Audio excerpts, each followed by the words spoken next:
You're about to enter into a new world of knowledge, curiosities, and high strangeness. This is a podcast of Straight Up Strange Productions. You're listening to Mysteries and Monsters. I'm your host, Paul Bestall.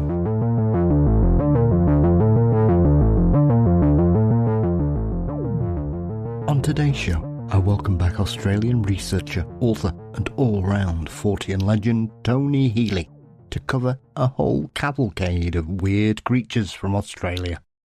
From the stories of the Bunyip to encounters with the mysterious Hawksbury River monster, a pair of the weirdest cryptid encounters you're likely to have come across this year, and I would suspect one of the most disturbing Yowie accounts I've ever heard, are all included in this week's conversation.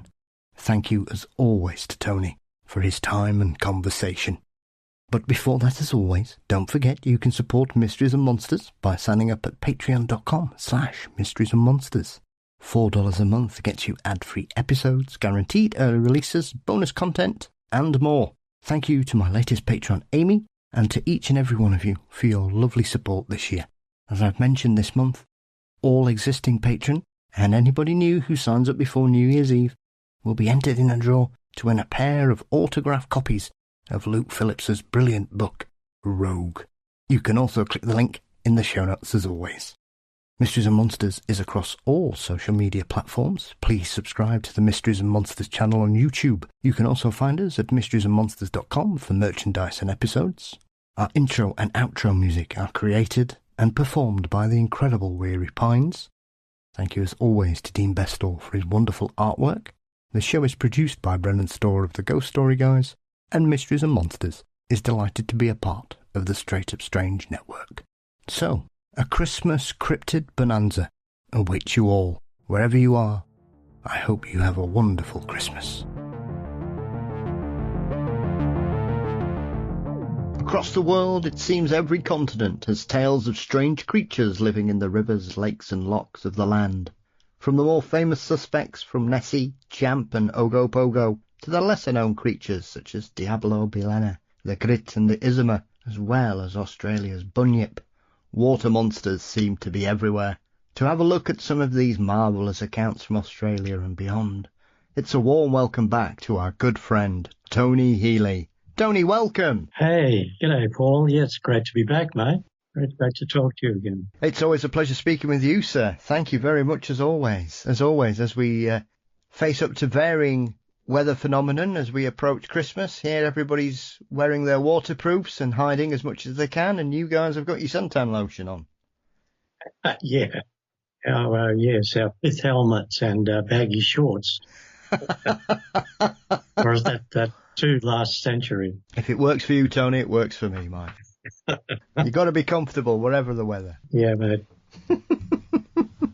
Wow. So, about the Bunyips, eh? Yes. Well, it's a very unique phenomenon, really, Tony. It's one of those wonderful indigenous creatures that I think, outside of the southern hemisphere, Australia especially, it doesn't seem to really get much looking at, or there doesn't really seem to be much in-depth sort of discussion about it outside. And I think as we've become more connected across the world, it's good to see that creatures such as the Bunyip seem to be having a bit of a resurgence, because the whole legend and lore of them are fascinating.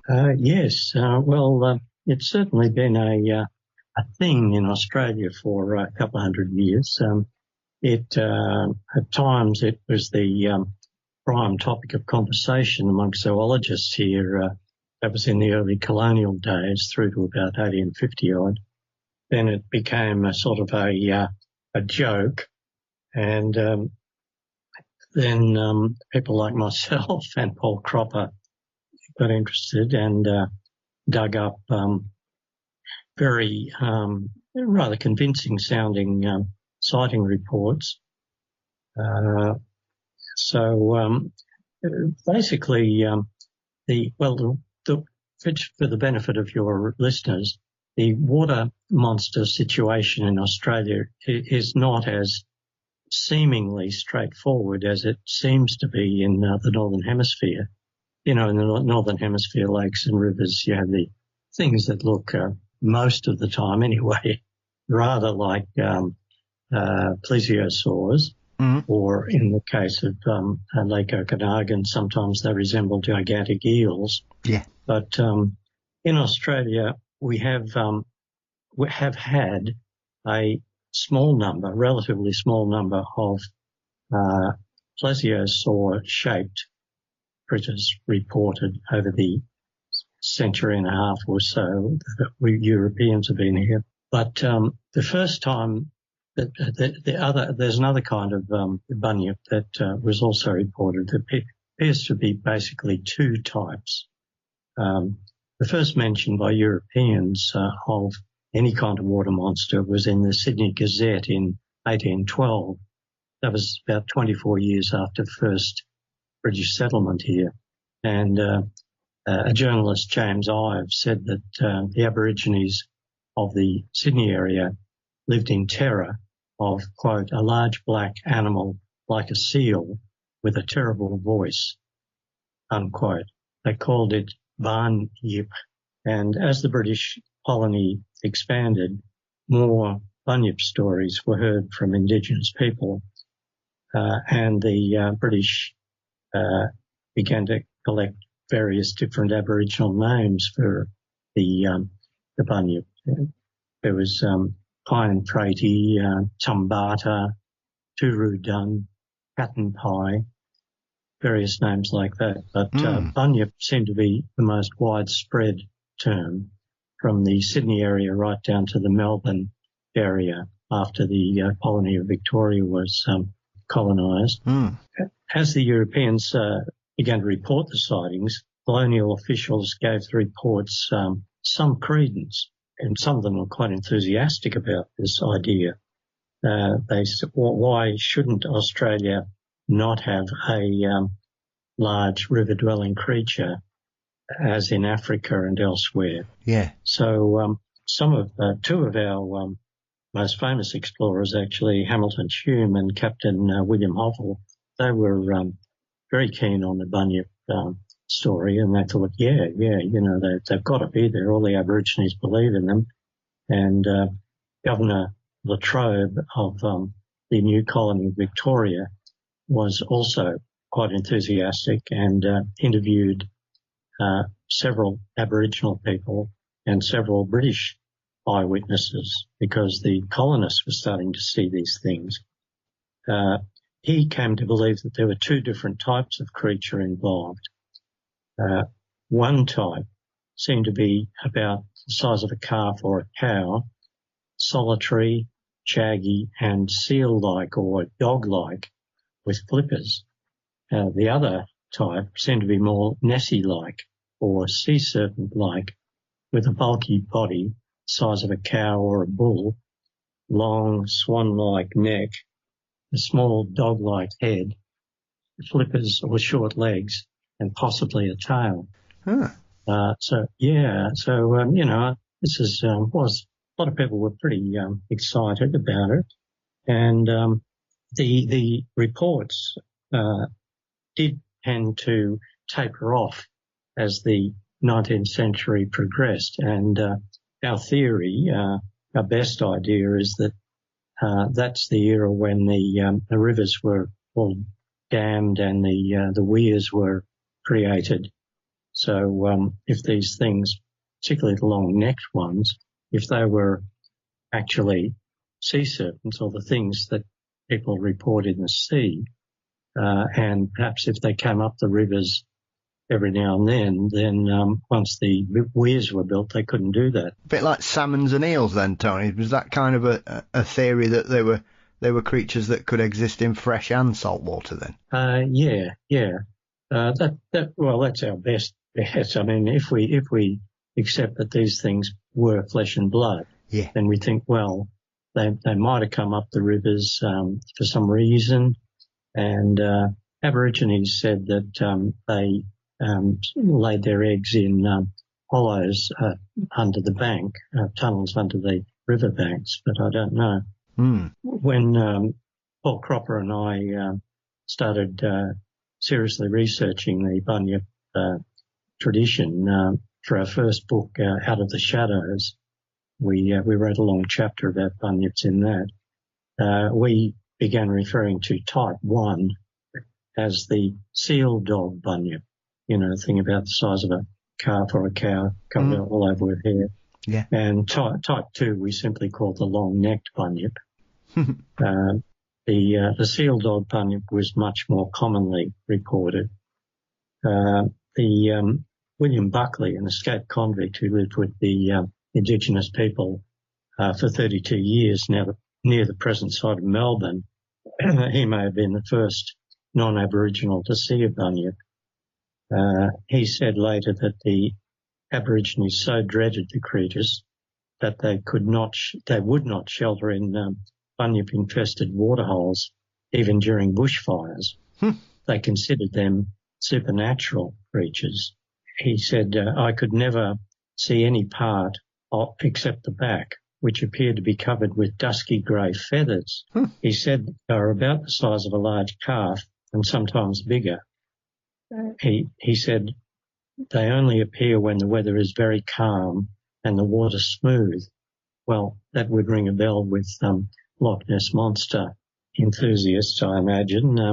Nessie, yes, as you know, is very often reported when the loch is just, dead calm.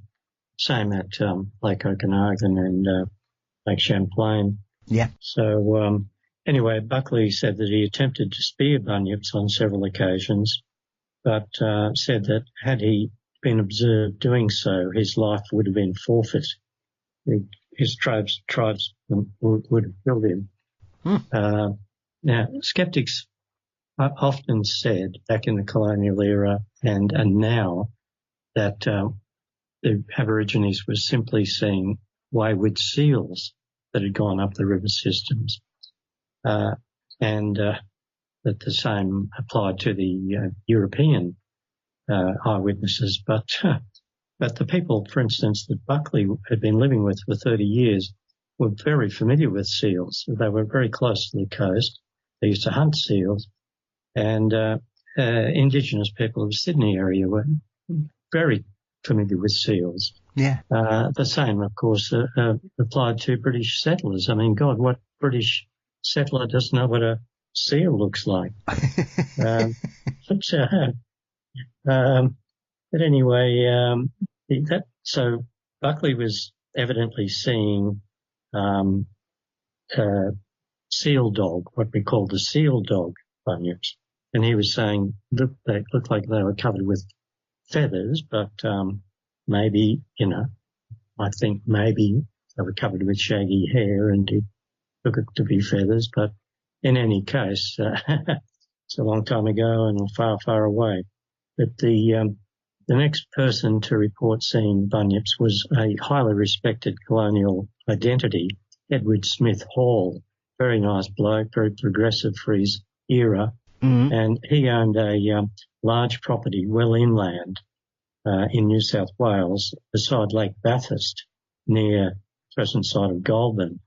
Lake Bathurst is only 4 kilometres long, very small, but it's at the headwaters of a creek which runs into a river, which runs into another river, which eventually runs into the Hawksbury River, which we'll be getting to later. Yeah. So that could be. Hall saw bunyips in that lake twice himself, once at a range of about 100 metres, and his workers saw them several times. One worker fired on a bunyip with a musket and it dived out of sight. These bunyips seem to have been the long-necked type. Hall saw one of them, the second one, at a range of about 140 yards, and it was, he said, gliding on this smooth surface with the rapidity of a whaleboat. Its neck was long, about 3 feet out of the water, and as thick as a man's thigh. The colour was jet black, the head smaller in circumference than the neck, and appeared to be surrounded with black flaps, which hung down from the head. The body was below the surface. It continued on for about 300 yards before submerging. Hall said that the local Aborigines refused to go anywhere near the lake. They called the creature Devil Devil and said it had formerly taken their children into the water. And as I said, I find it interesting that Lake Bathurst runs into that Mulwaree Creek, which is the most distant tributary of the Hawksbury, reputedly monster-haunted Hawksbury River, just west of Sydney. So we'll get back to the Hawksbury, hopefully. Meanwhile, there are a lot of reports in our files, but yeah, well, you've heard the long-necked Bunyip report from Edward Smith Hall. It did sound kind of Nessie-like, you know, the 3-foot long neck and the small head. There was another fellow called a naturalist called Stockwell, who sailed up and down the Murray and Goulburn rivers of Victoria in a canvas boat and claimed to have seen bunyips there. He said the creatures had 2 small paddles or fins attached to the shoulders, a long swan-like neck, a head like a dog, and a curious bag hanging under the jaw. Well, that bag hanging under the jaw is a bit like those flaps hanging down from the head that Edward Smith Hall reported. He said the creatures varied in length from 5 to 15 feet. Head of the largest was the size of a bullock's head. That's a big one. Yeah. And was 3 feet out of the water. They were covered in glossy black hair, and could move against the current at a rate of 7 knots. He claimed to have seen no less than 6 of the curious animals in different times. He got within 30 feet of one, and being a good colonist, he took a shot at it, but he didn't bag the beggar, as the white hunters used to say. So I'll get back to a couple of more long-necker reports later, but first a couple more seal dog reports. Yeah, the one reason why perhaps the lake monster situation is different in Australia than in the Northern Hemisphere is we don't have many lakes compared to you guys up there. But Tasmania is a bit of an exception. In Australia, the island state of Tasmania has quite a few lakes, and one of them is called Great Lake. It's a fair size, 20 kilometres long or maybe longer. But there have been numerous reports there right up until the 1950s, 60s even. Yeah. So this is just a fairly typical. Charles Headlam, a respected Tasmanian, was rowing with a friend when they almost literally bumped into a bunyip. He said, "My oar nearly came in contact with a large-looking beast about the size of a fully developed sheepdog. It appeared to have 2 small flappers or wings, which it made good use of. We watched as far as the eye could reach, and it appeared to keep on the face of the water, never appearing to dive. I never remember seeing such an animal before or since." So that was no seal. Yeah. There's another one here from the Midgian Lagoon in 1872 in New South Wales. Several people saw this particular critter, and one fellow said, "I heard something rapidly rushing through the water, it directing its course immediately towards us. It appeared suddenly to catch sight of us and stopped. It lay on the water perfectly still, and I had a splendid view of the creature. It was about half as long again as an ordinary retriever dog. The hair all over its body was jet black and shining. Its coat was very long, the hair spreading out on the surface of the water for about 5 inches and floating loosely as the creature rose and fell." So I lay there looking at these guys as they were standing on the bank. Its ears were well marked, so it had ears. It made no noise. It lay there for half an hour, surveying us leisurely. At length it turned quietly round and swam off easily we watched as it swam away. So, that's no seal. No seal is that hairy and shaggy. No. So anyway, that's a couple of fairly typical seal dog reports. As you referred to earlier, Tony, that skeptics always sort of say that the indigenous Australians just were mistaking seals. Is that something that people still return to? Because as you say, this seems to be one of those things where you've got a community that are very aware of the animals that live around them. They have a very interesting relationship with them. As you were saying, the indigenous peoples would hunt seals. Do people still say, oh, well, they just didn't know what they were looking at? Because I find that kind of argument ridiculous in this day and age, Tony, that you would hope we're in more enlightened times where certain people don't view indigenous populations as being idiots, which often you can be applied to the indigenous communities of North America as well, that people look at their stories and their reports and their experiences, and even though they seem to be very aware of the animals that skeptics accept as being real, when they talk about something that they don't believe in or don't consider existing, they just either say that they don't understand what they're looking at or it's all made up. Is that still going on? Yes.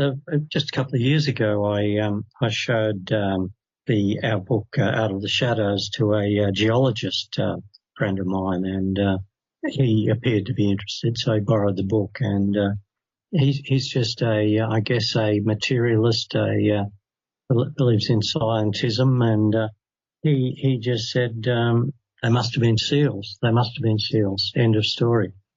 But it's the mindset of some people.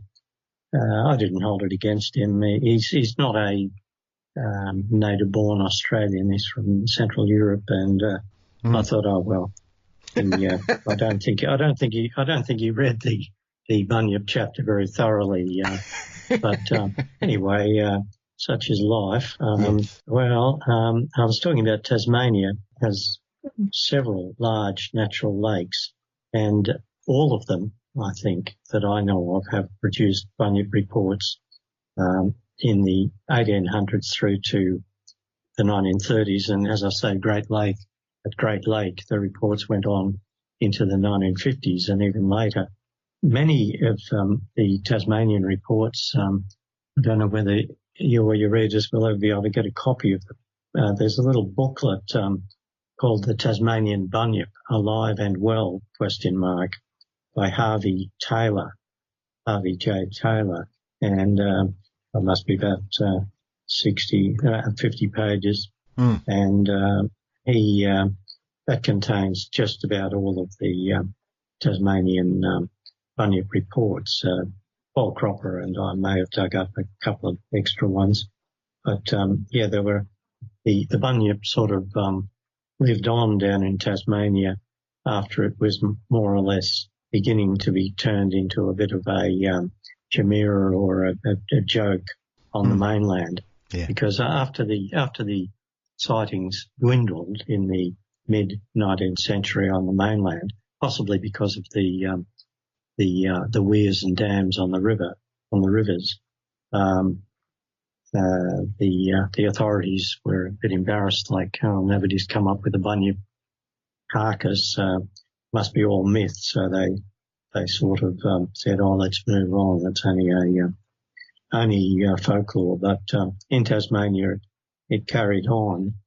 And Charles Gould, who was the son of a noted scientist, John Gould, and who was himself the government geologist of Tasmania, methodically investigated Bunyip reports in the Lakes District of Tasmania in the late 1800s. Many of the reports were from Great Lake.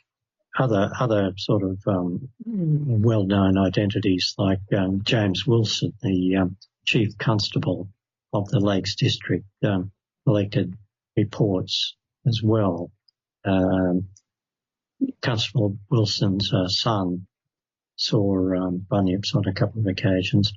Anyway, Gould was quite an enthusiast, and he read a paper before the Royal Society, Tasmania, in 1872, making a case for, quote, a large seal-like water animal unknown to science. So that wasn't the end of it. Charles Barrett, who was a folklorist and interested in zoology, he interviewed witnesses at Great Lake in 1943 and later.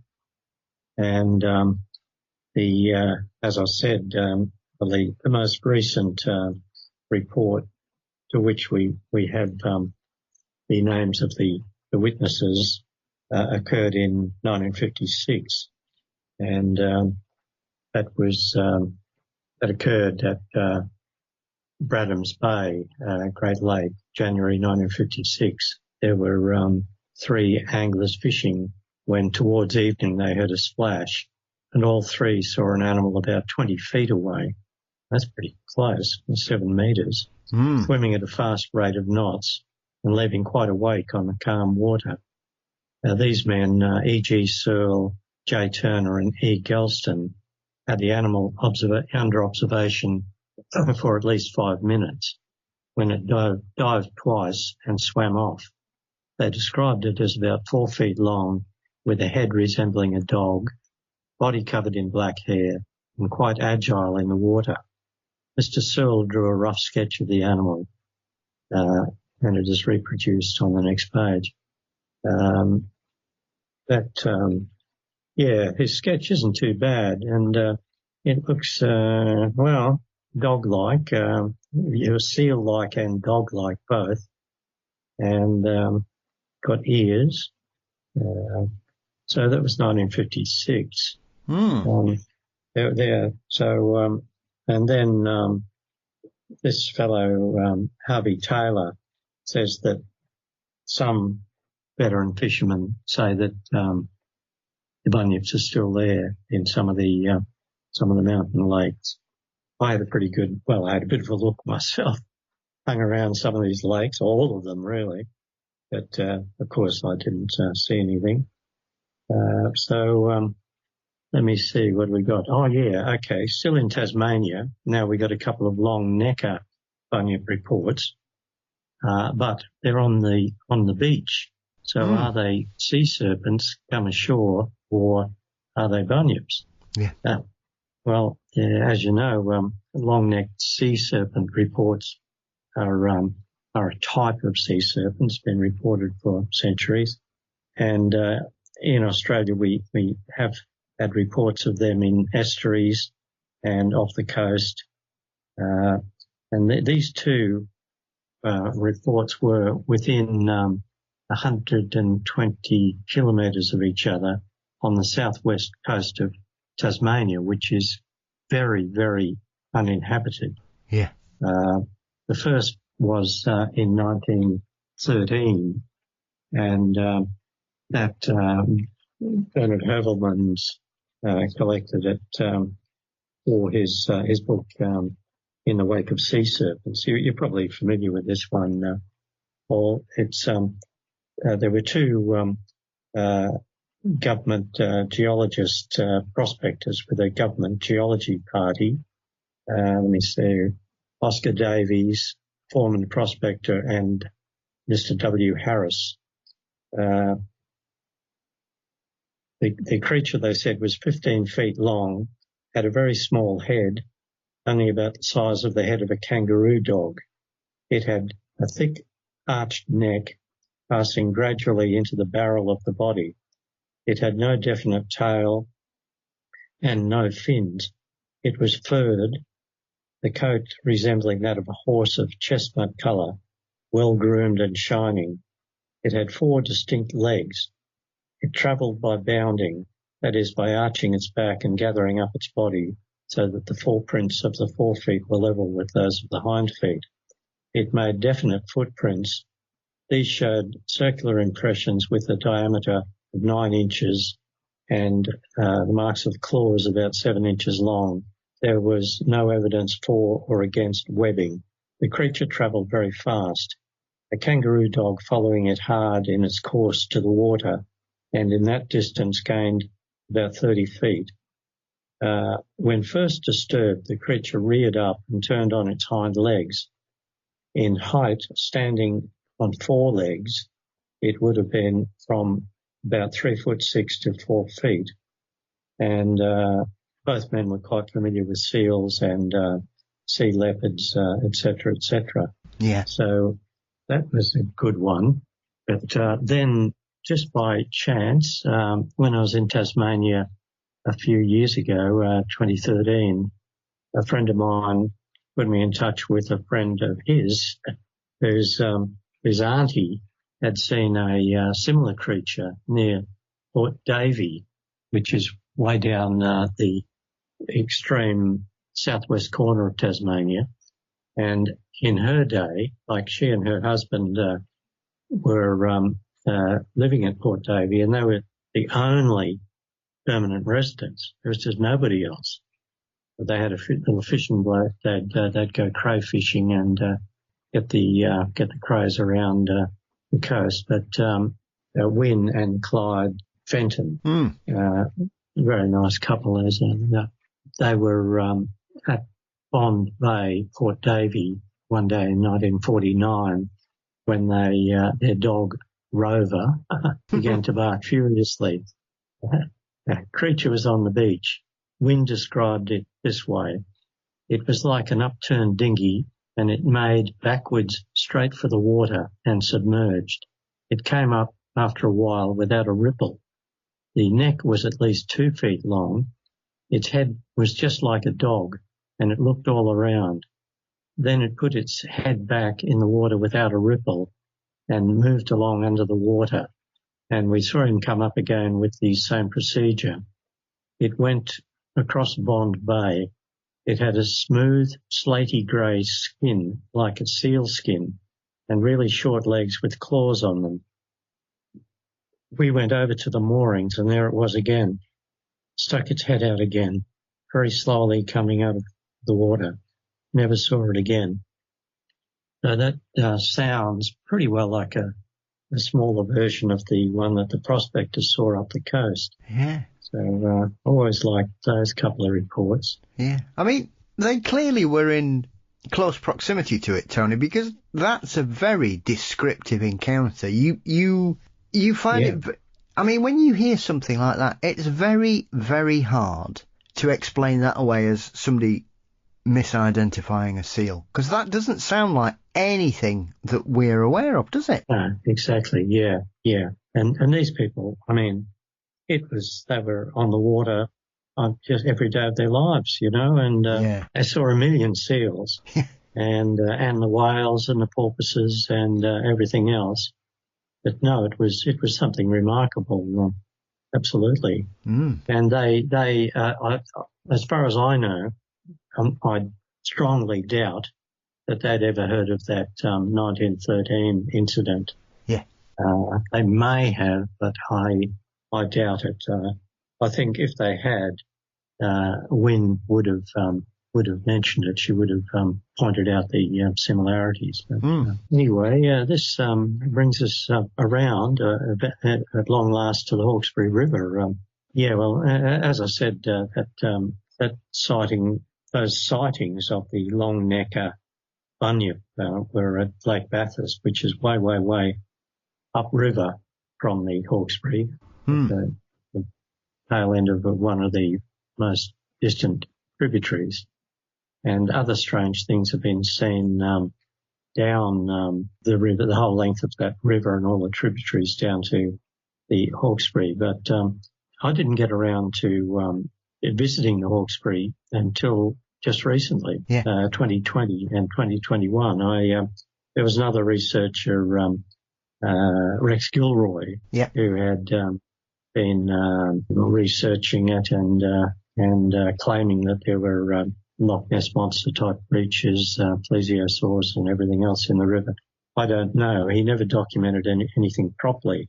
So I was always leery of the place, and I thought I'll leave it up to Rex. Yeah. And then eventually, years later, I thought, I might just go and have a look.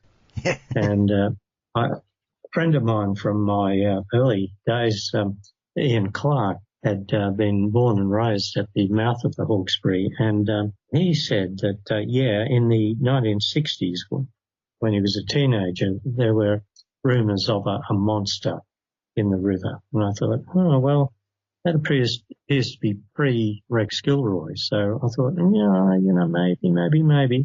Mm. Then over the years, Paul Cropper dug up some intriguing colonial era or early stories from the river. Paul's great at just digging out these really early reports. Yeah. One was from 1849 at a place called Yellow Mundy on the Hawksbury, and essentially in a very deep hole at Yellow Mundy, which is just upstream from the present site of Richmond, many people were startled by a creature the size of a cow or a horse, quote, plunging and struggling in the river. Mm. It was referred to a couple of times locally as this monster from the deep. Well, apart from, being big and frightening the heck out of people, there's no other details. So then, in 1912, there was to me, an intriguing report, but it doesn't appear to be a long-necked bunyip. But on the 14th of November 1912, the Evening News of Sydney reported that at Windsor, town just downstream from Richmond, about dusk, a rowing party at the mouth of South Creek near Windsor saw a strange object swimming a short distance from the boat. It was about 4 feet in length and resembled an alligator. There was, however, considerable doubt about what it was. The party gave chase, but their efforts at capture were futile. It disappeared amongst the rushes. Okay, so that's an alligator. Could someone in 1912 have brought a small crocodile down from the tropics in Australia and let it loose there? Yeah, doesn't sound right. But as I'll explain later on, I heard several reports in the last couple of years of crocodile-like creatures further down the river. So then in 1924, there was another bit of excitement at Windsor. The report said quite a summer of excitement has been caused along the upper Hawksbury. Last week there were wild rumours of a titanic seahorse having been seen in a deep waterhole in the river. It was thought to be a dinosaur or brontosaur. However, the only authentic narrative comes from W.J. Riley and his brother R. Riley. And unfortunately their description is a lot less dramatic. It's not a titanic seahorse or a dinosaur. Yeah. But he said we were walking along the terrace at midday and saw something in the water beneath in a deep hole about 20 feet deep. It was a big, ugly thing, 2'6" in depth. That's the thickness of the body, I guess, with a length from 5 to 6 feet of a yellowish colour or sandy colour. Whether it was covered with scales or not, we could not see. It was moving around continuously. We watched for 15 minutes, could not get a good look at its head. It had a square-looking fish tail, however, it was not a pleasant-looking animal, and I should not care to be in the water and have it after me. Well, I don't know. I thought, well, are they seeing an out-of-place dugong, with a squarish fish tail? But, the Hawksbury's way south of dugong territory, and they're not a sinister-looking creature at all. They're, kind of, as you know, they're a cuddly-looking piece of work. But anyway, so that was the, what I had in my files. And I thought, well, I'll just go to the river and see what I can suss out. Yeah. And then I read across a book by Grace Karskens about the history of the river. And she revealed that the Darug people who own that stretch of river, most of the river, have a tradition about a creature called Gurungati, which was a giant eel serpent. And Gurungati, according to the Darug, Gurungati created the rivers and valleys of the Hawksbury system. The Darug people called the Hawksbury the Diaruban River. The eel serpents, it is still believed, still live on, quote, writhing inside stone below the earth and under the water, holding great supernatural forces in tense equilibrium. Periodically they lash out, triggering great floods. And interestingly, there are at least 3 engravings of Gurungati in sandstone outcrops.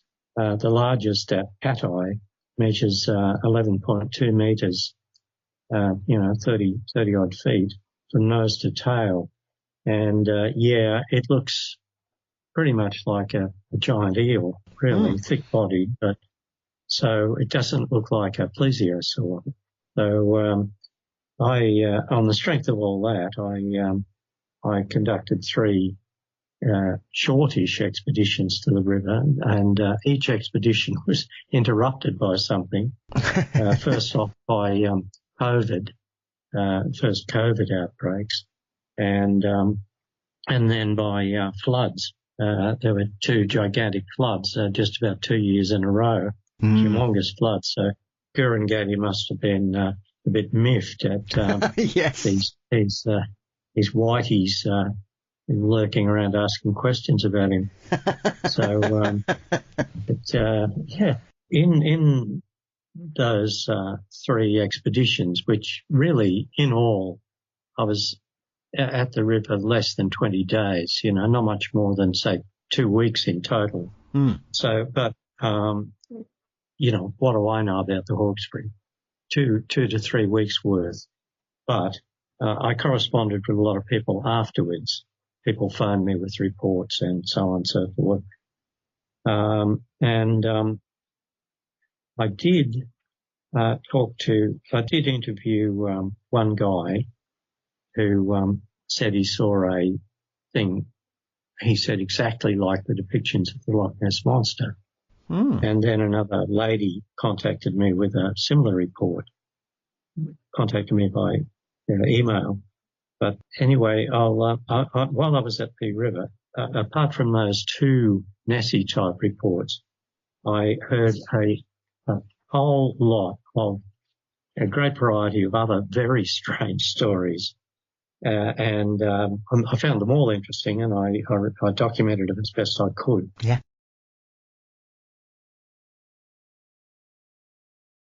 But before I go into that, I should say, just for the benefit of your readers, that right from the beginning of my cryptozoological activities in the early 1970s, I noticed something rather odd. As often as not, if I went to a spot where looking for one type of cryptid, perhaps a Sasquatch, for instance, I found that the area was also noted for reports of other strange animals, often highly elusive black panthers.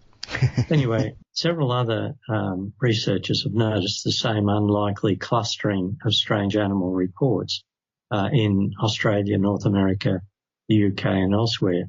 It's as if one cryptozoological mystery merges into the next. If you go to Loch Ness, you hear of Black Panther reports right on the banks, or even on that little peninsula that goes into Loch Ness at Augustus. And this happens, I've noticed this right from the start in my North American ventures. Black Panthers cropping up all over the damn place when I was looking for the Sasquatches. Anyway, so sometimes three or more different types of cryptid are reported in the very same limited area. Here in Australia, as people will see if they read our latest book, The Yowie File, at least 10% of Yowie witnesses, their relatives or close neighbours, claim to have also encountered black panthers. So, this crypto clustering or merging goes on.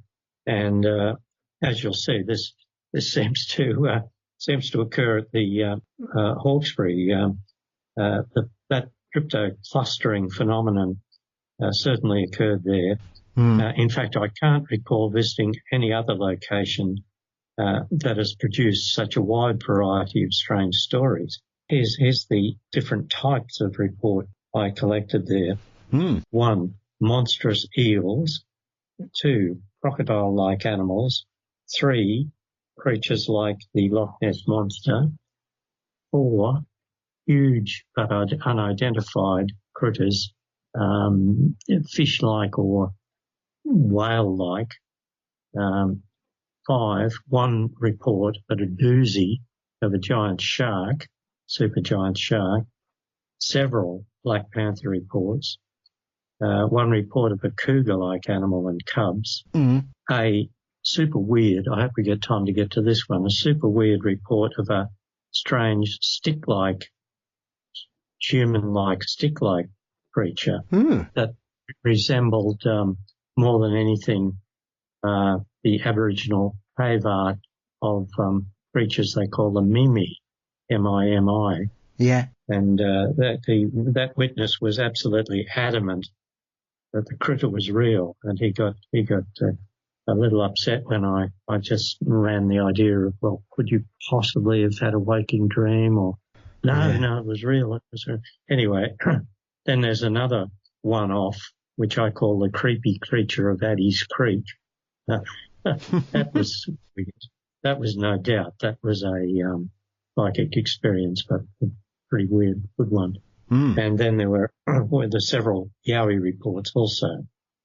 So now there really are large eels in. It's commonly accepted that there are very large eels in the Hawksbury River. Yeah. And the Hawksbury River is dammed upstream from Sydney, dammed in the 1940s. I think the dam was built, and since then it is believed, and divers say, that they have seen really big eels behind the dam wall. And after floods, when the dam spills over, people report seeing these bigger than usual eels, or in some cases, absolutely bloody gigantic eels. And so the Australian longfin eel, or brown spotted eel, commonly grows not much longer than 1.6 metres. Yeah. But there were I got some really very highly qualified people who had seen bigger eels, like Dan Selby, who is a noted fishing writer, and he was canoeing near North Richmond and drifted alongside a log in the weeds and then realised it was the carcass of an eel.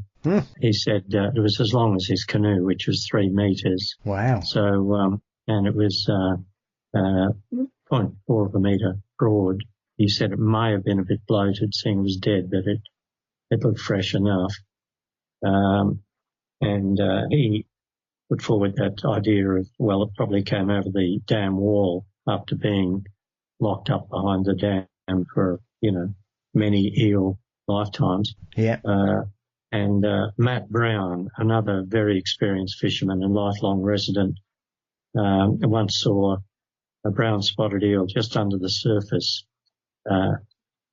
chasing its own tail and doing figure eights. He said it was longer. I estimated its length at 4 metres, that's 13 feet, and its girth at 12 inches. He said I also saw a 3-metre one that had been caught by the captain of the Sackville ferry and hauled on board. Its body was as thick as the top of my leg, say 10 inches.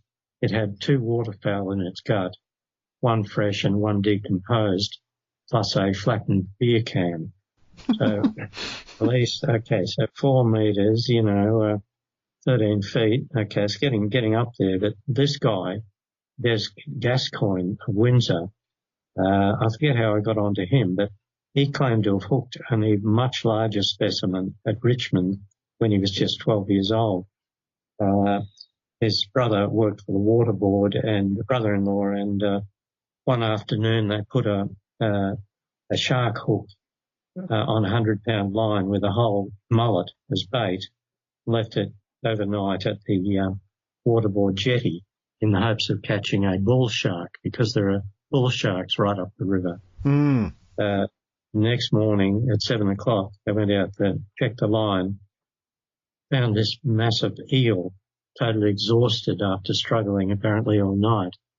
We tried to pull it in and dragged it to the jetty, but it was as long as the jetty, 25 feet approximately. Yeah. So this guy's recalling what happened when he was a kid, 1978, right? So, yeah. Okay, fair enough. But how broad, asks Tony. Roughly as round as a 20-gallon drum. What about its head, I asked. It was twice the size of a dog's head, maybe 3 times as big. Unable to pull it onto the jetty, they tried to get it around to the boat ramp, but as they did so, it revived, probably because of the water suddenly washing through its gills, and it tore away, snapping the line. So that would be 8 metres, that one. I mean, that would be enough to grab a small child and swallow the kid. Yeah. If indeed, I mean, I imagine it was pretty big, but, I know when your memory can play tricks on you after a few years. But anyway, and there's another good eel-like report.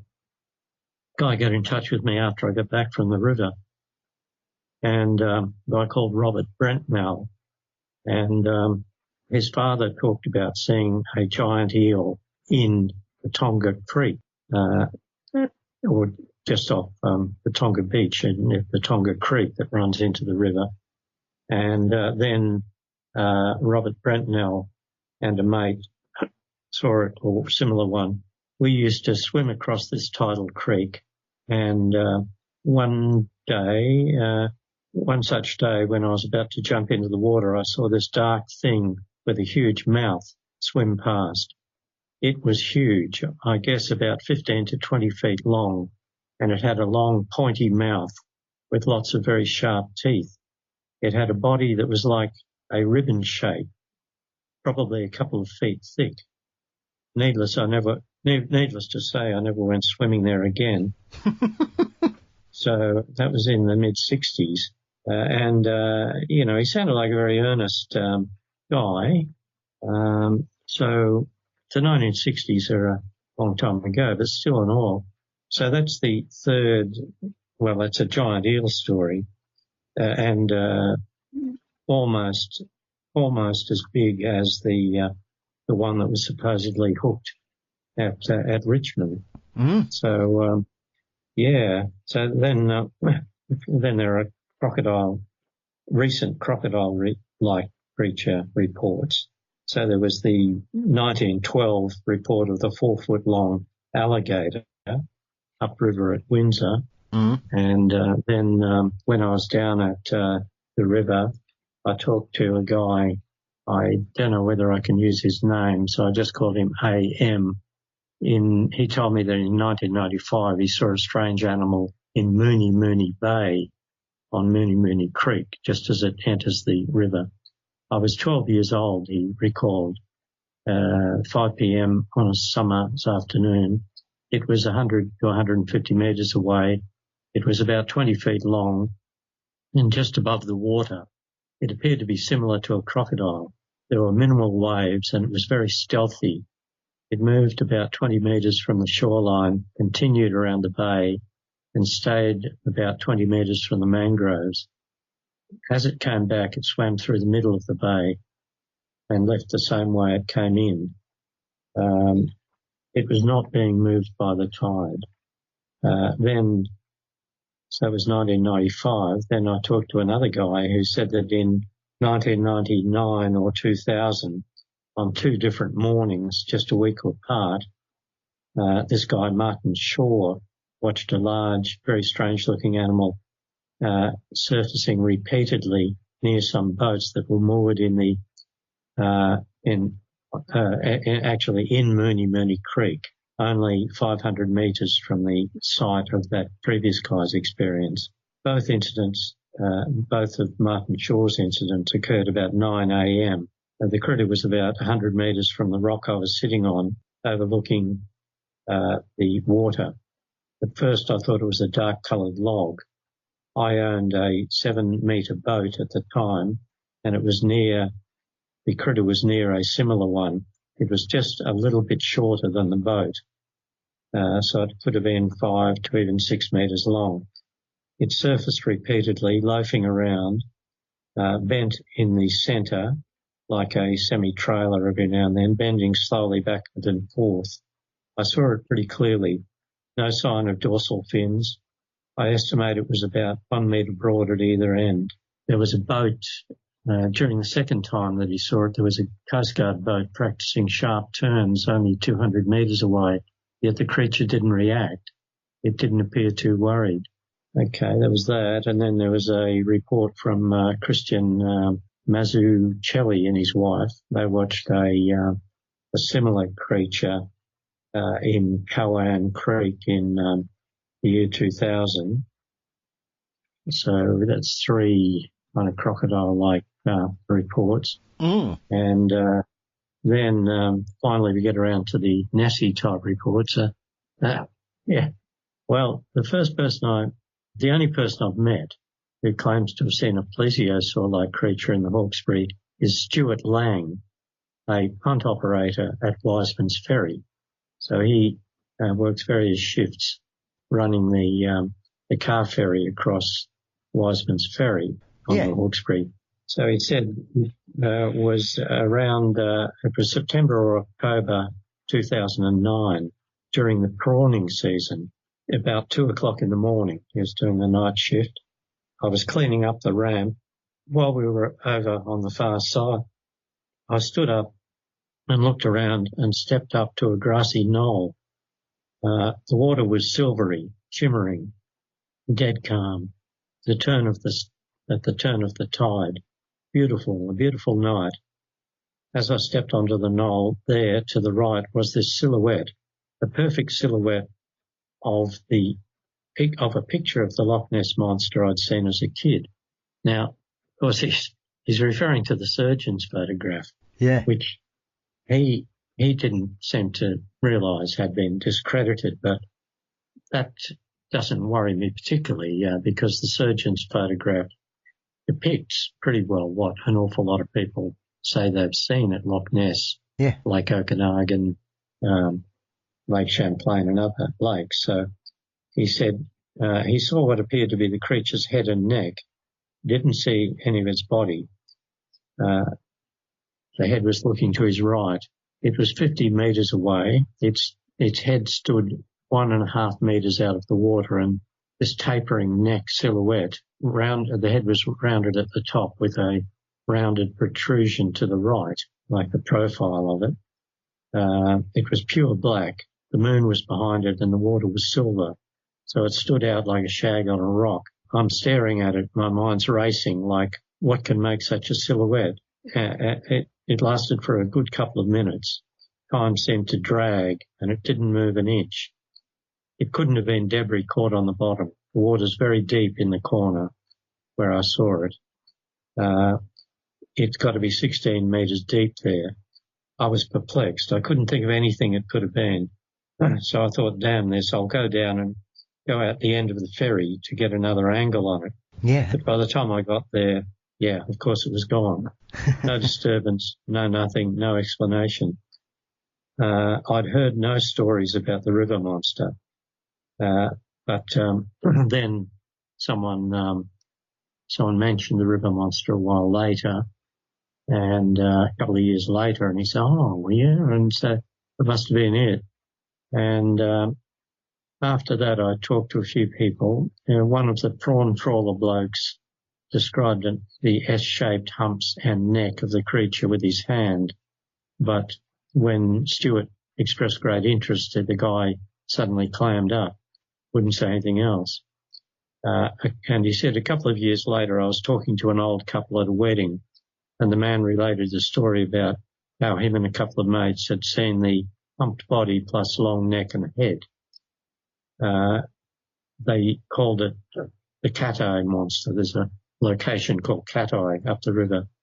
So obviously this critter goes a fair way upriver. And Stuart hasn't seen that creature again, but he and at least one of his workmates have occasionally felt big whacks on the hull as if the ferry had collided with something solid.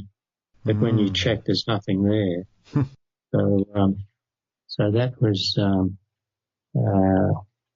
that's Stuart's story. But then I got an email from a lady who said she saw something similar in 2003, and she was camped with a family at a park at Wiseman's Ferry, same location. I was watching my children swim near the shore. There was another family towing their kids behind their ski boat, and I saw something quite large moving towards their boat, and I started yelling at them to look behind, but they couldn't hear what I was saying. I ran down to tell everyone to get out of the water. It was moving very fast just below the water, leaving a wake. Then it rose out of the water, showing a long neck and head, and I thought it looked like a very, very big turtle.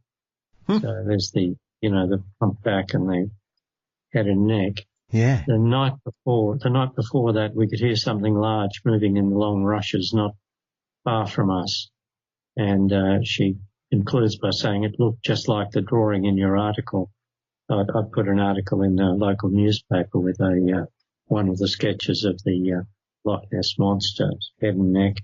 Yeah. So that was the only two Nessie type. I heard a couple of other second-hand or third-hand Nessie type reports, and then we go to this category of huge but unidentified, fish-like or whale-like or something like creatures. And that guy, Matt Brown, who saw the one of the large eels, not the largest. Yeah. He's a sixth-generation resident of Sackville, which is a Sackville Reach. It's a very tight bend in the river, extremely tight. He's fished the Hawksbury since childhood and caught every manner of fish there is, including bull sharks in the river, been close to pilot whales off the coast, and he was unable to identify a huge, powerful creature that appeared in the river just below his house one sunny afternoon in 2005. It occurred about 2 p.m. as he and a friend looked down from atop the 70-foot cliff. As they gazed at the peaceful scene, a commotion broke out close to the far bank. Then a large pressure wave rushed across the river straight towards them. Something very large was beneath the water, creating a 10-inch high double wave, many times larger than any pressure wave Matt had ever seen. He said it was as if someone was towing something the size of a VW Beetle underwater at speed across the river. No fins or anything else broke the surface. Because of the shape of the pressure wave, it looked like it had a head maybe 4 feet across. It must have had tons of mass. It got to about halfway across, and I said to my mate, "Do you see what I'm seeing?" And he said, I didn't want to say anything. I thought I was imagining it. The creature was hunting something. It had rounded up a big school of mullet, and they were jumping out of the water, dozens of them, trying to get away. We'd been preparing to go prawning, but after what we'd just seen, my mate turned to me and said in his dry, laconic way, You've got the deep end of the net, mate." So, and now I won't go into too much detail, but I heard two reports of huge, big, like 20-foot long, 25-foot long creatures in the river. And both of those witnesses, that was in 2020 and a bit earlier, and they said the creatures that they saw were they weren't sharks, they weren't dolphins, they weren't whales, they weren't pilot whales, but they were was huge, bloody huge. And in one case, it was going really, really fast across the bow of a speedboat, of a motorboat. And he said, that guy said it would have been about 30 feet long, a lot bigger than my boat, which was 18 foot, and it was flying. It would have been going 25 knots. It went straight across, and dark grey in colour, about twice as wide as a large shark, would have been 1.5 meters in diameter, but much bigger than any shark, size of a small whale. But it just, sharks dawdle, and of course there was no fin like shark. Sharks dawdle around, but this thing was moving. It was on a mission. It was just hurtling across. So there are 3 of those huge, big, fish-like creatures.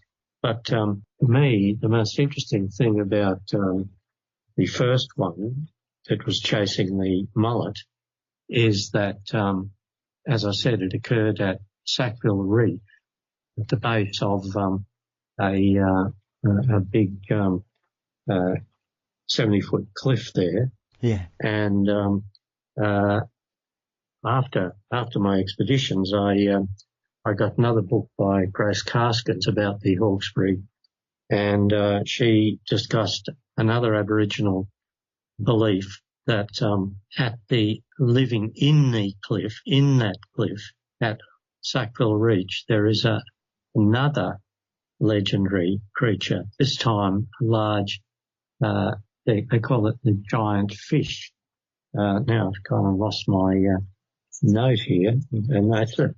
The name is Yowie, and it according to legend, this giant fish creature lives in that cliff and keeps an eye on that whole area of Sackville Reach. Well, the fellow who saw the huge big creature chasing the mullet at that spot, I quizzed him when I learned of this mythical creature, and I phoned him and said, "Hey, have you ever heard of this Yowie thing, the fish spirit?" And he said, "No, he was agog."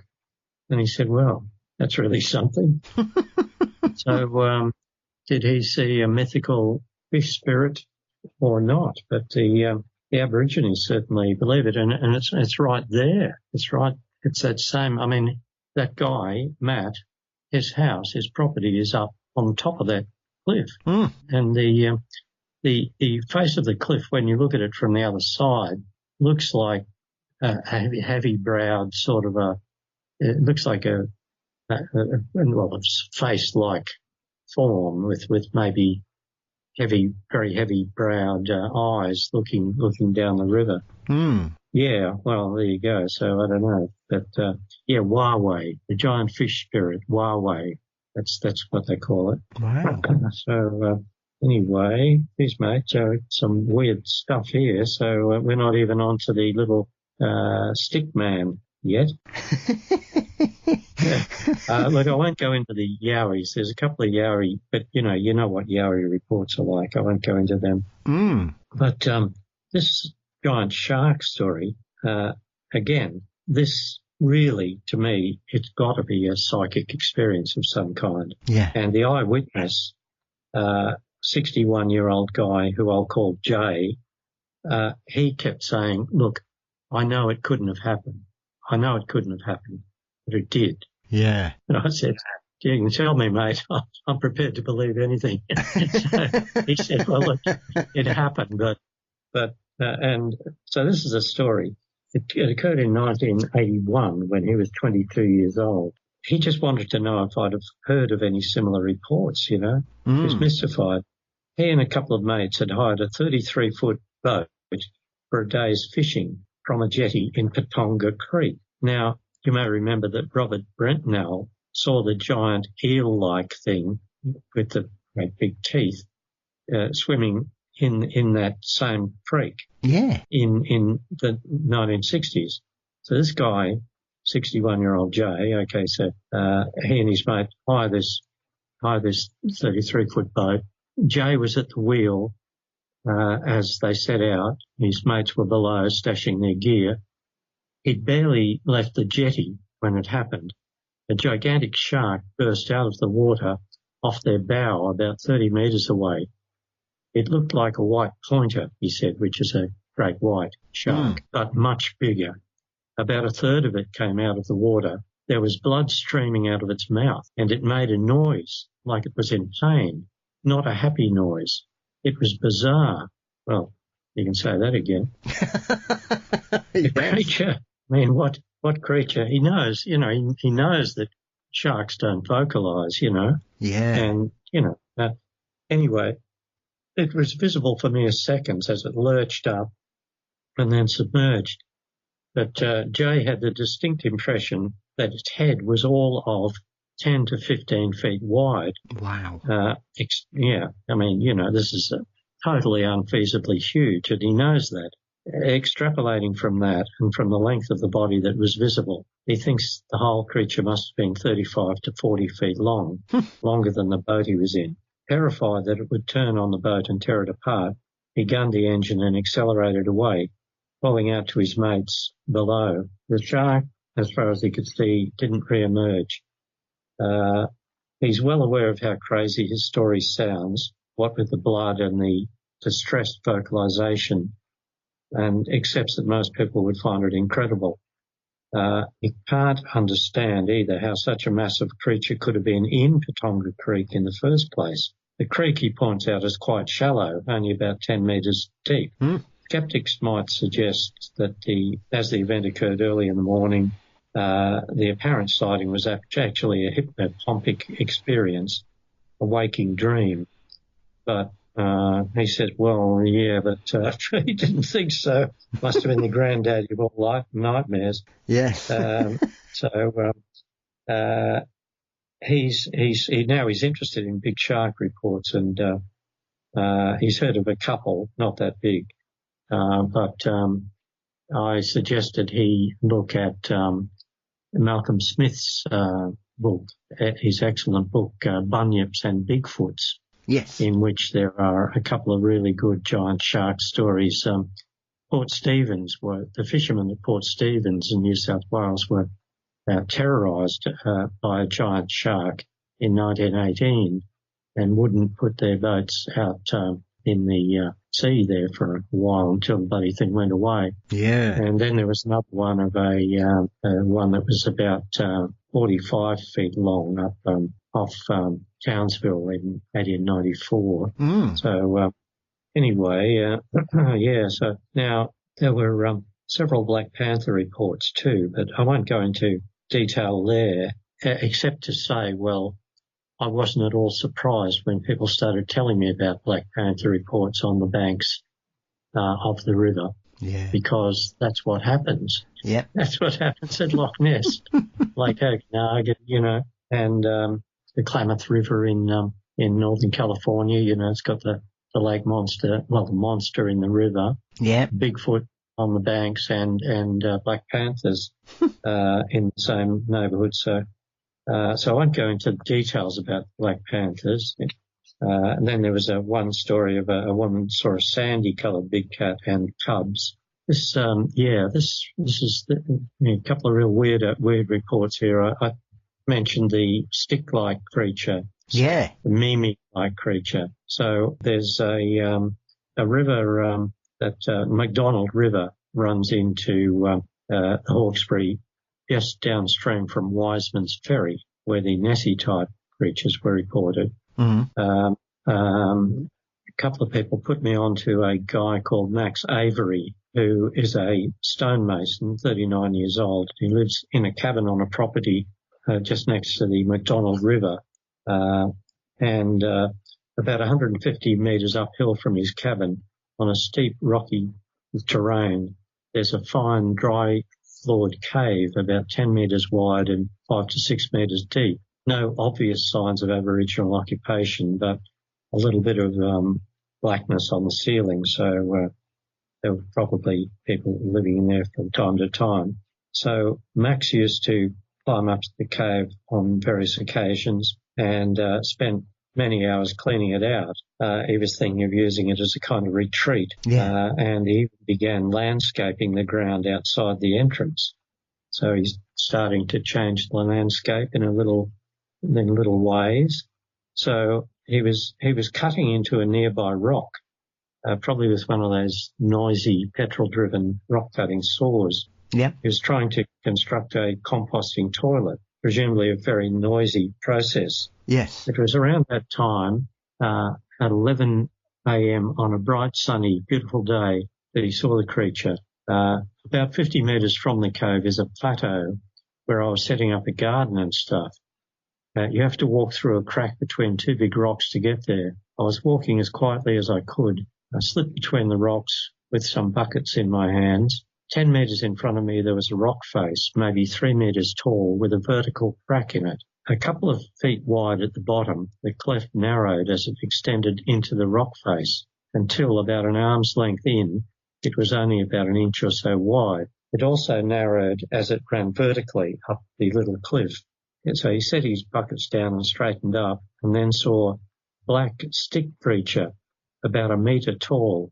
He comes out of the crack and shoots straight up the rock face like a gecko. Right arm, left leg, looks over his shoulder at me and disappears over the top. Although the creature was in view for just a couple of seconds, its image is engraved in Max's memory. It was not reptilian, nor, with its 2 arms and legs, was it some kind of giant insect. It was just black, like a burnt stick, like charcoal, with maybe just a few little flecks of white in it. He didn't have a tail. I don't know if there was a stump or his arse, he said. His arse was like a V. That's how the legs came. Yeah. They joined right at the arse, actually. The bizarre little creature's body was amazingly thin, no thicker than the butt end of a pool cue, maybe an inch and a half in diameter, and his legs and arms looked in the same proportion. I didn't see fingers or toes or hands or feet. He didn't see any detail of the creature's head until it reached the top of the rock face and paused momentarily with its right hand over the top of the cliff, right at the top, ready to get over. That's when he looked over his shoulder at me before going over the top. The head was about the size of a big coffee mug, maybe a bit bigger, wider at the top than at the bottom, sort of the shape like a motorcycle helmet or something, not quite round, but alien, oblong-shaped. No ears or no nose were apparent, just 2 little slits, like eyes, white. They looked white. There was no mouth either, but when he looked at me, I felt like he snarled. There was no softness or no forgiving features. I thought I'd disturbed him. There was something in the look, like he didn't appreciate having to duck off over the hill, And I said, do you think he wanted to be seen on this occasion? Yeah, I'd say he must have, because he could have just stayed still in the crack, and I'd have thought it was just a shadow or a stick. It was the fact that it shot out and moved that made me take notice. So he was like gobsmacked, as you can imagine. He told a few of his friends, and they didn't know what the heck to make of it. So there was one of his friends had one mate who grew up on a sheep station out west said, I know what you're talking about. It was a mimi. They hide behind trees and stuff because they're scared of getting broken by the wind. That's what his mate thought. He's not an Aboriginal, just a white guy who grew up in the bush and knew some stuff. I told him this thing didn't have to worry about being broken by the wind. It looked so strong. It could have, broken the rock. It looked hard. Now, some of the Aboriginal descriptions of memes, so he started looking at depictions of Aboriginal rock art and then found some on the internet that were similar, quite similar, and somewhat resembled what he'd seen, but had different shaped heads, and some of them had coloured, flattened bodies. You can find these on the internet. Yeah. According to Wikipedia, memes are fairy-like spirits who live in rock crevices in Arnhem Land. Now that's way the hell north of where this guy saw this, and in other parts of northern Australia. When Aboriginal people first came to Australia, the Mimi, who at that time had human form, taught them how to hunt and cook the native animals. That's the belief. Wow. Yeah, but while Indigenous people apparently believe Mimis are from the spirit world, Max feels sure that what he'd seen was a flesh and blood living creature. Yeah. He just sort of got quite slightly upset whenever I said, but, mate, this thing, how could it survive? A thing like that. So, unfeasibly skinny, and what would it live on, and how come nobody else has ever seen one of these down around Sydney area, as far as we know. But anyway, no, he said, no, and he kept he kept pounding this table in front of us, knocking on the table and saying it was as solid as that. But anyway, I did tell him that Paul Cropper and I knew of another report involving a Mimi-like creature, but that other stick man resembled Max's creature in some ways, but was much, much taller. Yeah. It was a businessman called Richard Kingsley that saw the critter one dark morning. He had his headlights on. He was driving on the Stuart Highway towards Darwin, near the Elizabeth River Bridge. He said it was a black stick-like figure on the west side of the road, facing south towards me. It came into view 50 metres away, remained motionless until I drew past, and then it literally bent in two like a hinge and dropped its head as if to touch the ground. Its arms remained firmly beside its body. All this happened in a few seconds. It was about 1.5 times the height of a man, say 9 feet tall, no distinct face or hands, and totally black. I had no desire to stop. So that's one. And there was another fairly similar report from came in fairly recently from North Queensland, but that too was big. So that was pretty creepy. But so that brings us to the another extremely creepy, a weird story, which I labelled the creepy creature of Addie's Creek. So now this guy, I just call him M. This guy, I probably could use his name, but so he's a lifelong resident of the area, and he told me of an experience that was, if anything, even stranger than Max's encounter with the Mimi. It happened a long time ago, in about 1970, when he was a teenager, and although he has a very clear memory of what he saw in good light at close range, he can't account for it and has never heard of anything similar. He and a mate were fishing for bass in a shallow creek, Addie's Creek, now called Currency Creek, that runs into the Hawksbury just upstream of the Sackville Ferry, where all that other weird stuff happened. Incidentally, that Sackville Reach was the site of a lot of frontier fighting between the Aborigines and the Europeans, the British, in the 1790s through to the very early 1800s. In fact, the Aborigines drove the British back out of that area on a couple of occasions. So it's got a history, a few vibes there. Yeah. So this guy and his mate are fishing in Addie's Creek. It was daylight, but getting towards dusk. My mate was 30 metres away, out of sight, around a bend. I was flicking lures across a deep hole about 3 metres wide when I heard a sound like bloop, and something popped up near the opposite bank, only about 6 metres from me. It looked like the head of something, but it was extremely odd looking. All that was visible was something shaped like the top of a mushroom without a stalk, just there, which M took to be the head of some unknown creature. It was about 400 to 500 millimetres wide, So what's that, about almost 2 feet wide, about 2 feet wide, and about 150 to 200 millimetres high. So just dome-shaped, mushroom-shaped. But the mushroom-shaped head had a deep V-shaped cleft right in the middle, extending from the top to a point about halfway down. The V was about 80 millimetres wide at the top. Yeah. The flat bottom of the mushroom shape was about an inch above the water, but M couldn't see a neck or anything holding the object up. It was browny orange, a dull orange, and had an odd texture, tessellated, like the bark of an ironbark tree, deeply tessellated. It was not a turtle or any ordinary animal, he kept emphasising. Although he could make out no eyes, he had the strong, unnerving impression that the whatever it was looking straight at him.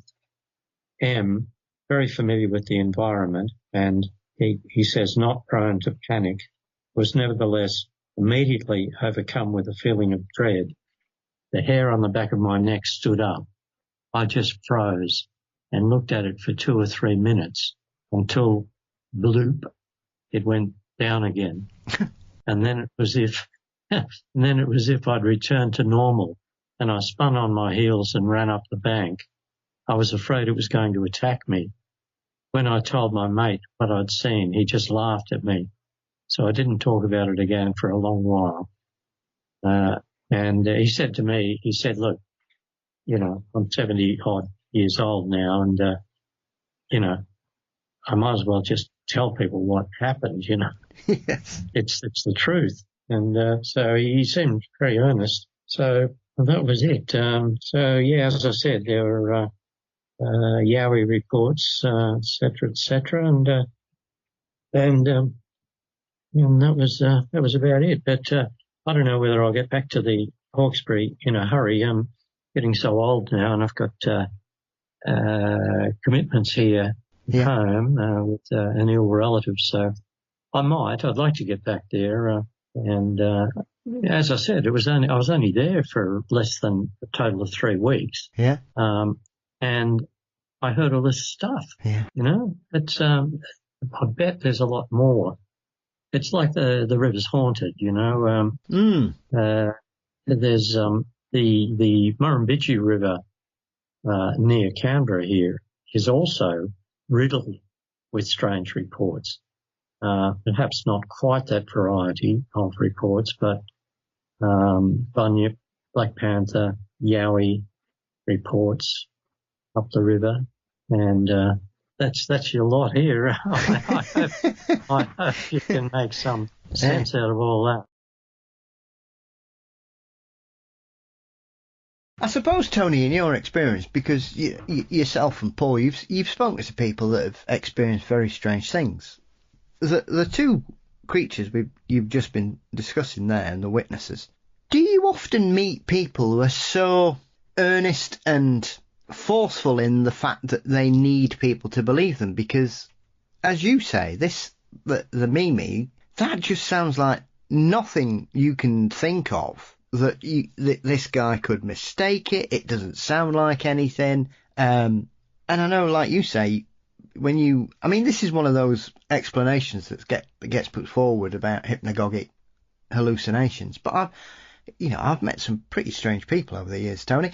I've never met anybody I've never met anybody who has had some kind of similar waking dream, or it just seems to be one of those catch-all explanations that are often trotted out when people are just baffled by it, because there is nothing you can say to him, or as you say, or he said rather, it moved up the wall like a gecko. So even though these sightings are very brief, they're clearly very striking to the people that see them. And I suppose, as the last witness was on about, is the strange mushroomy type creature. When you're talking about noises and sightings, and the fact that he felt such a strong sense of fear, and then the first person he tells him just laughs at him, he's probably got to that age where he just doesn't care anymore. He's like, well, I'm not bothered if people don't believe me. I don't care. I saw it. When you speak to people that have seen yowies and panthers and things, are they as passionate about what happened, or do you think it's because these experiences are so weird for the witness that they have to try and be more forceful in telling it because everybody else they've ever spoken to has just laughed in their faces? Well, yeah, I guess that's it. I mean, well, that particular fellow, the one who saw the stick man, he was, I was told about him by one of the hunt operators at Wiseman's Ferry, a younger guy, not the same guy who saw the Nessie-like thing. Mm. And I said, could you sound out this guy and ask him if it'd be all right if I phone him and interview him over the phone about this stick man. And, I said, assure him that, I've heard a lot of very strange stories over my lifetime and I'm very open-minded. And so he knew that I wasn't a skeptic of any kind. So I eventually, the next time I went to the river, I met him face to face, and yeah, he was quite adamant. He didn't want to believe that. Well, he absolutely refused to believe that he'd imagined it, and he also didn't really want to countenance that it might have been a psychic experience. A psychic experience is different from just imagining something. Psychic experiences like, if you see a ghost or something like that, it's a real experience. So, but he said, no. He kept coming back to it and saying, no, it was solid. I could, it looked as though it could have just shoved its hand right into a solid rock. It was obvious that this thing had really got into his head. Yeah. It was, so his thinking may have evolved a bit, since then. I wonder if he's seen that or had some other strange experiences since. But to me, it was very significant that was just a couple of miles up the McDonald River from which joins the Hawksbury just really downstream from Wiseman's Ferry, where all that other stuff happened. So, and the other guy who saw that weird mushroom-like thing, well, unlike the stonemason guy, the stonemason guy who saw the stick man. He was an intelligent young guy, yeah, but he wasn't university educated or anything. But he was. But this other guy who saw the mushroom type thing, he was an older guy, well educated, and he was adamant. But he said, look, I know it couldn't have been. It was some kind of supernatural experience. I mean, that hair on the back of his neck going crazy, and the fear, the fear coming from essentially quite a small object, a small creature or whatever the hell it was. But he felt badly threatened by it, and so no, he knows it was something very, very strange. But again, it was this Addy's Creek runs into the Hawksbury, down from Windsor and up from Wiseman's Ferry, so it's the same haunted part of the stream. But yeah. I've heard odd stories like you. I've heard weird stories in other parts of the world of, things that just must have been some kind of supernatural or psychic experience. Yeah. And people are adamant that they saw them. Yeah, I don't see too much myself. Yeah. I suppose it's troubling for these people, Tony, because they're not the usual experiences, are they? And not that I'm trying to dismiss people who have encounters with strange water creatures or hairy hominids or ghosts even, or strange lights. But when you come across stories like this that are so outside of even our understanding of weird phenomenon, I suppose when we're used to talking about strange things, we kind of go, oh, well, that is weird. For people, for normal people, Tony, the people that don't eat, sleep and drink this kind of stuff, it must really mess them up. Yeah, I guess so. Yeah. Well, certainly, I mean, some of the Yowie witnesses, I mean, getting back to something a bit more mainstream, very active. Yes. Even quite a lot of them have what can only be described as post-traumatic stress disorder. Yeah. Sometimes even after 20 years, they can hardly bear to talk about their experience, and the hair on the back of their neck goes up. A couple of men started to cry, telling the stories, telling of their experiences. I mean, it's the Yowie phenomenon. We wrote 2 books about it, and we still don't know the whole thing, but it's multifaceted, and seems like sometimes these creatures are pretty mild-mannered, and some of the witnesses who confront them say, well, it looked gentle, or even that it looked sad, it looked lonely, it looked as though it would never harm me. And then other people say it looked like it was just going to step over and rip my head off. And in fact, some Yowies do rip heads off of animals anyway. Thankfully, not humans for some reason that we that we know not of. that we can be sure of. Yeah. Dan Harrison interviewed a guy recently who had a dog ripped in half by a Yowie. That was a good story. That'll be up on Dean's website soon. It occurred. It occurred near a mountain in northern New South Wales called Blue Knob. Blue Knob. I assume it's very cold at the top of Blue Knob Mountain. Anyway, this poor dog, this poor critter, 2 dogs made it inside the house, running scared from this Yowie.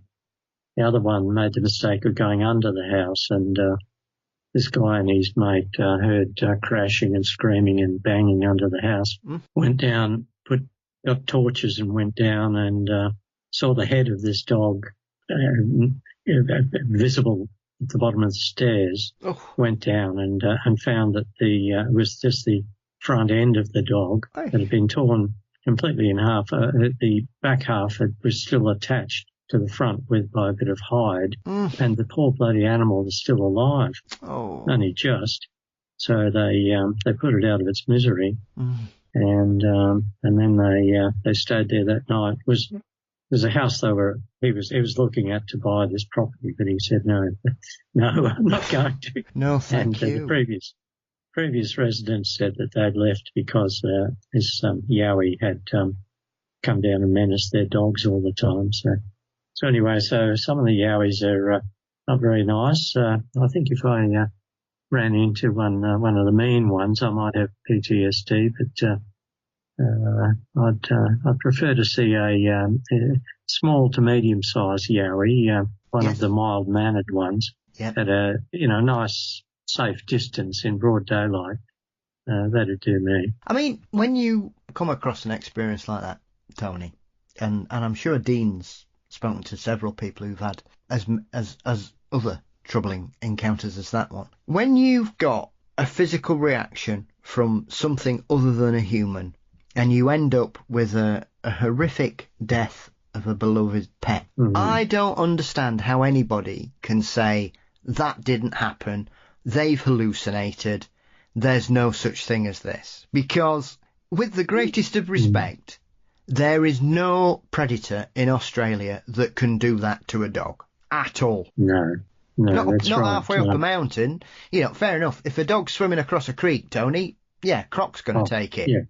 Yeah. Or, it comes across a grumpy cassowary somewhere, it might get gutted or something. Sure. But, I mean, I can't even think of anything, with the exception of probably a bear, which you guys don't have down there, that could even inflict anything similar on land to a dog that would essentially cut it in half. Yeah, you're right, mate.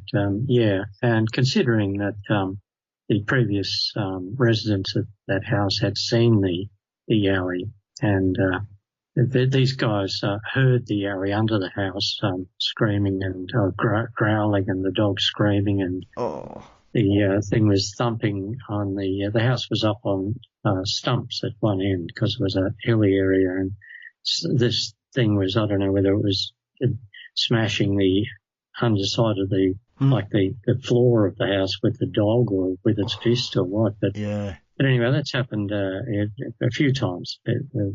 Yowies have gone under houses and usually been seen in the process. But I was interested in that case because there's a video going around on the internet, and none of us, me or Paul Cropper or Dean Harrison, can figure out the provenance of this video. It purports to show two or three workmen arriving at a place on a dirt track in presumably central Queensland and finding Bigfoot tracks and a pig torn in half. A wild pig torn in half, and one of the guys was filming the scene and talking to his mates. Well, it's a typically sort of shaky camera phone film, but it has quite a few things about it that sound reasonably genuine. And of course, we can't accept it as genuine until we know the provenance of the film. You know, we'd like to talk to the guys, and we'd like to know exactly when and where it happened. But the footprints look genuine enough, and the pig is in two halves. Although the guy didn't film close up, you know, the wounds of the pig. You can see it's torn in, well, it's in half, and there's a few intestines, but I mean, I was thinking, oh, for God's sake, mate, why didn't you at least give us a close-up of the pig, you know? And he gave a couple of close-ups of the footprints and the general scene. So it could have been genuine. The voices of the guys don't sound forced. They sound genuine, you know. I look over here and bloody hell, look at this poor pig, and so on and so forth.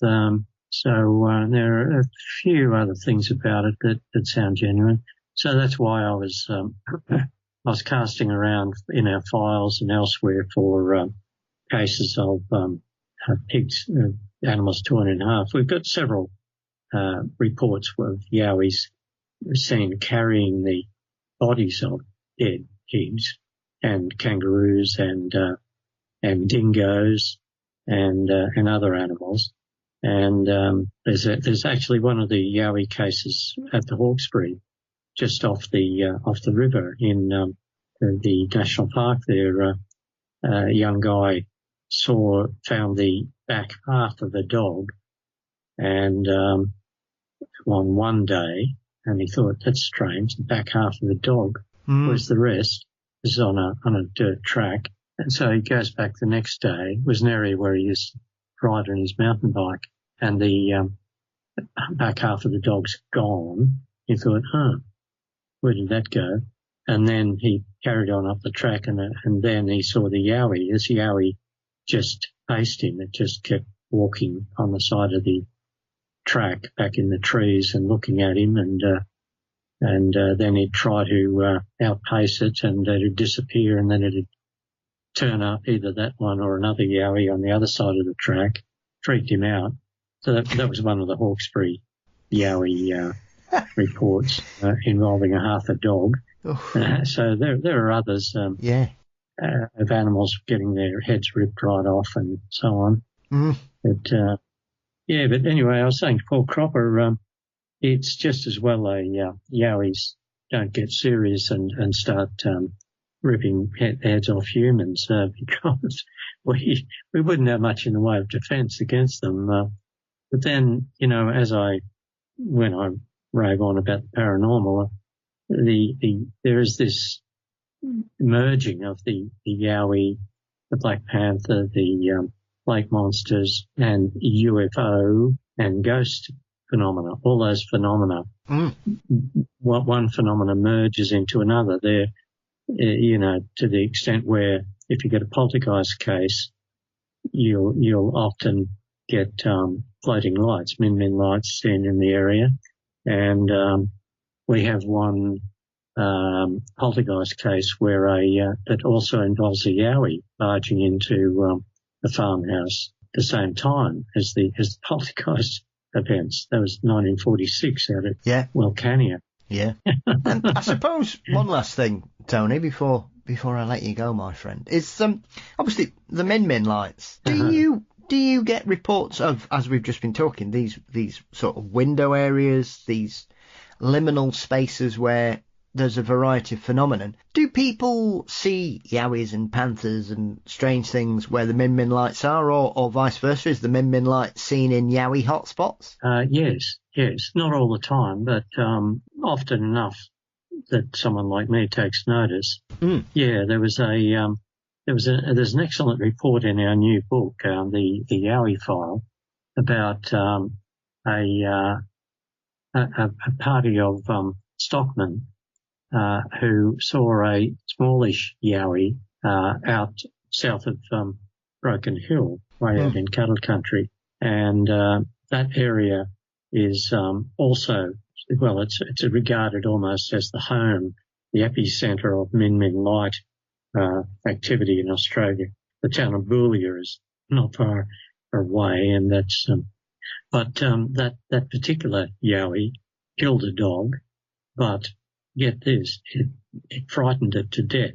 The dog was only not much more than a pup, poor creature, and it was chained to the cook's truck. It was under the truck, and the guys, the stockmen, were sitting there, and my informant said, well, they're mainly Aboriginal guys with some white guys, and they were having lunch, and they had their back to the cook's truck, and all of a sudden the dog started screaming, and they turned around, and there was this 5 to 5'6" hairy ape man standing there, side on to them, but staring straight at this poor dog, and the dog was just, absolutely terrified. And then the dog just dropped dead. And these guys are staring at this damn thing, and it just didn't look at them. It just walked away into the scrub, and the Aborigines are yelling out, Junjari, Junjari. And that was their name for the critters out there. And the black guys tried to track it, but they couldn't. They lost it after just a short distance. So it looks like it just teleported back into wherever these bloody things come from. But that was quite chilling. He said, well, this dog, it just must have had a heart attack. And the thing, a lot of people say that Yowies just absolutely hate dogs, which is sad. Detracts from their cuddly image, if they've got a cuddly image.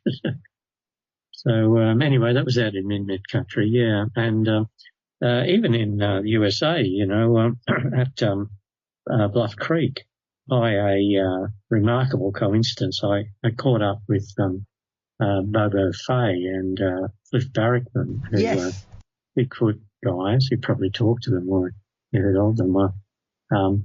They were at Bluff Creek at this place called Louse Camp, where I camped for a couple of weeks back in the late 1970s, and I haven't been back since. I went back there and blundered in, and lo and behold, there's these two guys there, and it was them, Cliff and Bobo. And anyway, we camped a little bit further down the creek that night, and of course I laid this trip on them about how I thought Yowies and Bigfoots were probably some kind of supernatural creatures or interdimensional. And they were exchanging nervous glances, like, they didn't want to go there, Yeah. They didn't want to go there. Yeah. And, but then Cliff said, I must have mentioned Min lights or something. And Cliff said, oh, yeah, well, there are those blue lights we see around here. And I said, oh, yeah, tell me more. And he said, oh, yeah, these floating blue lights. And said, oh, right. Anyway, I've read since that Bobo has actually talked about seeing spook lights, blue ones, in Bigfoot areas.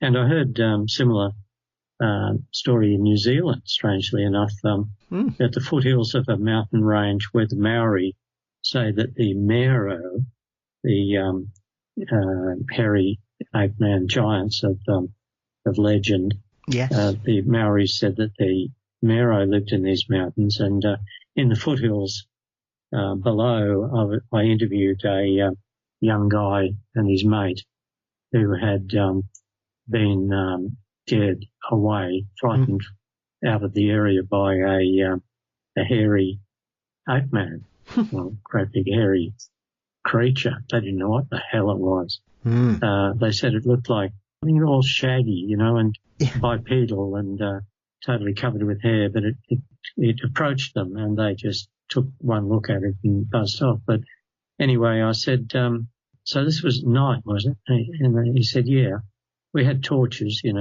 and I said, what were you doing out there? And he said, oh, we were out there looking for those blue lights that we've seen out there all the time. I said, oh, yeah, do tell. The floating lights occur. They also occur occurred in at the site of the most amazing poltergeist episode in Australian history that we know of, the Mayana poltergeist of 1950s and 60s in Western Australia. Yeah. They saw, we covered it in our book, Australian Poltergeist. It's an incredible account. It was amazing, wasn't it? Yeah. Really. So they were small floating min lights, and then they got bigger and bigger and bigger, and then started chasing cars out on the nearby road. And then a bit later, a Black Panther appeared, So what the hell? Yeah. Well, I know when my brother lives in Leeds, Tony, one of his flatmates, as it were, that it's a set of flats in an old Victorian building. She's Australian, and obviously she knows my brother's as weird as I am. And a couple of years ago, when we went over for a birthday barbecue on one of those rare summer days where it wasn't raining here, and my brother says, "Oh, tell Paul about your experience with the Min lights." And she and some friends were chased from the beach by balls of light for between 30 minutes and an hour, and she was saying, oh, well, we were telling people, they were telling us there were reflections, there were fireflies, and she said, no, they were like the size of basketballs, all different colours, and they just chased them. And then eventually it just got bored. She said it seemed it got bored, and they said they weren't frightened, they were quite excited, and it seemed that whatever was chasing them, they got the feeling that it was having fun, which is a very strange thing to say. Indeed. But it's, people, lots of people have said that, that things seem curious or mischievous. Yeah. Yes. I've collected, and they have that in common. I think there's a fine line maybe between min lights, spook lights, and ball lightning, Ball lightning, witnesses sometimes say that the ball lightning seem to be aware of them. Yep. And to be, and one guy I spoke to said that he saw a small ball lightning in a thunderstorm and it seemed to be playing in a flooded gutter. It was about the size of a tennis ball and would come floating down the rushing water in the gutter and then hop up into the air and go racing back, flying back up the street and plop into the gutter again and then come back down again. So, that was, he said, well, it was, in his opinion, ball lightning because there was a storm on and everything. And, but yeah, I reckon, I don't know whether they're directly related to Min lights, but they seem to have a lot in common. Yeah, weird, mate. Not half. Not half indeed. You must hear such a lot of strange stuff. I do. It's fabulous. Tony, as always, it's an absolute pleasure spending time in your company and hearing some of these fabulous and fascinating accounts that we often don't hear outside of Australia. Where can everybody get your books and find out more about some of the things we've discussed, my friend? Oh, well, they can get all four of our books. Three of our books anyway. You can get straight off Amazon or Booktopia or, those sites. The first book, unfortunately, Out of the Shadows, which contains the long chapter about the Bunyip, that's out of print. But Paul and I did discuss doing a reprint, but as with everything else, he's busy, I'm busy. I just don't know. My age, I may have never lived long enough. But yeah, the other three books, the Yowie, which is our best book about the Yowie. We really went to town, covered every aspect of the mystery. It's written in 2006. And then the next book along was the Australian Poltergeist, which covered our own experience at Humpty Doo and the Mayana case and nearly 50 other cases. And just recently, this year, the Yowie file, which contains 273 reports from the 1820s to the 1920s. So, we're very happy. And look, thanks very much for giving me the opportunity to plug the books. It all helps, mate. You are always welcome, and anybody with any interest in strange things should have all of yourself and Paul's work in their collections. And if they don't, I shall think less of them, Tony. But as always, my friend, it's an absolute pleasure. I hope one day we'll get a chance to have another chat about something strange, no doubt, down the line. You're always generous and pleasant with your time. You're a great supporter. And thank you as always, my friend. And I wish you and yours a wonderful Christmas and all the best for the new year. Hey, same to you, Paul. Thanks very much, and Merry Christmas and Happy New Year to you, mate. Hang in there. Until next time, adios.